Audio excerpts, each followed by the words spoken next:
ನಮಸ್ಕಾರ. ನಾವೀಗ arithmetic progression second exercise fourth question ಇದ್ದೀವಿ. Fourth question, which term of the AP 3, 8, 13, 18 etcetera is 78. ಇಲ್ಲೊಂದು AP ಕೊಟ್ಟಿದ್ದಾರೆ.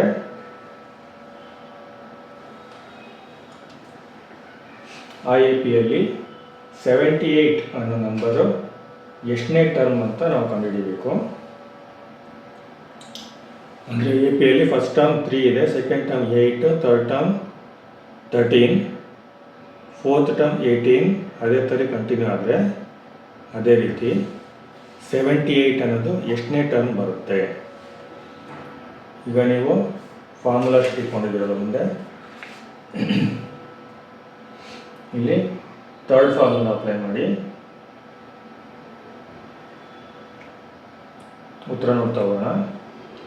ಏನೇನು ಗೊತ್ತಿದೆ ಅದನ್ನು ಫಸ್ಟ್ ಬರ್ಕೊಳ್ಳೋಣ.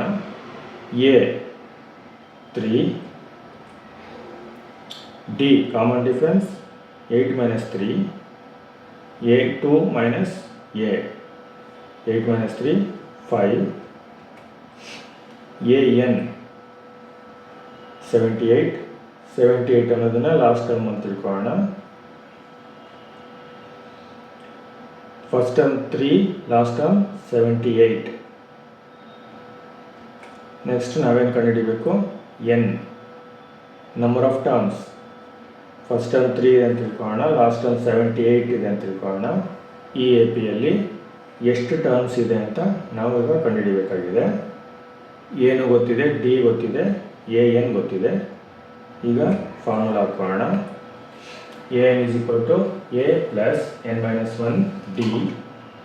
ನೆಕ್ಸ್ಟು ಏನೇನು ವ್ಯಾಲ್ಯೂ ಇದೆ ಅದೆಲ್ಲ ಗೊತ್ತಿದೆ, ಅದನ್ನು ಬರ್ಕೊಂಡು ಹೋಗೋಣ.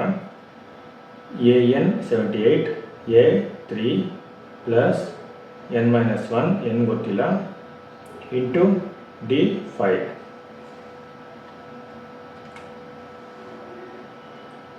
Next 78 is equal to 3. ಈಗ N minus 1 ಅನ್ನೋದು ಬ್ರ್ಯಾಕೆಟಲ್ಲಿದೆ, ಇಂಟು 5. N minus 1ನ 5ಇಂದ ಮಲ್ಟಿಪ್ಲೈ ಮಾಡಬೇಕು. ಫಸ್ಟು N ಇಂಟು 5 ಮಲ್ಟಿಪ್ಲೈ ಮಾಡಿದ್ರೆ 5N ಬರುತ್ತೆ. ಆಮೇಲೆ ಮೈನಸ್ 1 ಇದೆ, ಮೈನಸ್ ಇಂಟು ಪ್ಲಸ್ ಮೈನಸ್ ಆಗುತ್ತೆ. ಮೈನಸ್ 1 ಇಂಟು 5 ಆಗುತ್ತೆ.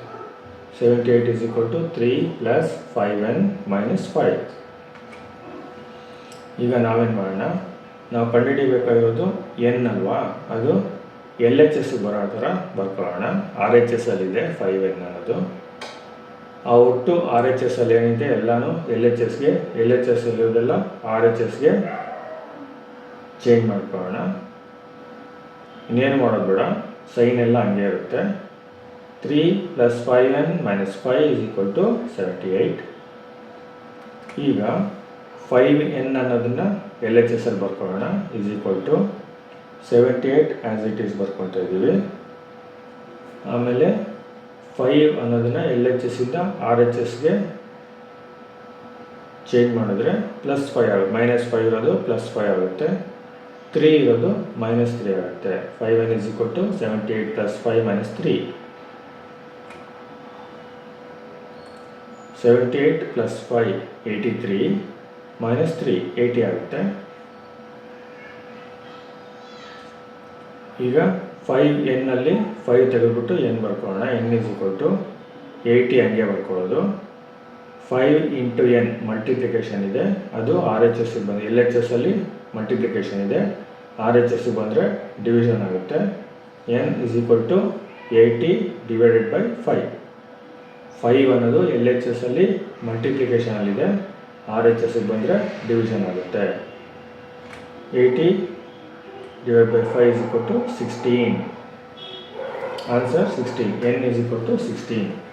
ಅವರು ಕ್ವಶನ್ ಕೊಟ್ಟಿರೋ APಯಲ್ಲಿ ಫಸ್ಟ್ ಟರ್ಮ್ 3 ಅಂತ ಇಟ್ಕೊಂಡು ಲಾಸ್ಟ್ ಟರ್ಮ್ 78 ಅಂತ ಇಟ್ಕೊಂಡ್ರೆ ಆ APಯಲ್ಲಿ ಮತ್ತು ಕಾಮನ್ ಡಿಫ್ರೆನ್ಸು 5 ಅಂತ ಇಟ್ಕೊಂಡ್ರೆ ಆ APಯಲ್ಲಿ ಒಟ್ಟು 16 ಟರ್ಮ್ಸ್ ಇರುತ್ತೆ. 78 ಅನ್ನೋದು 16th ಟರ್ಮ್ ಆಗುತ್ತೆ. Thank you.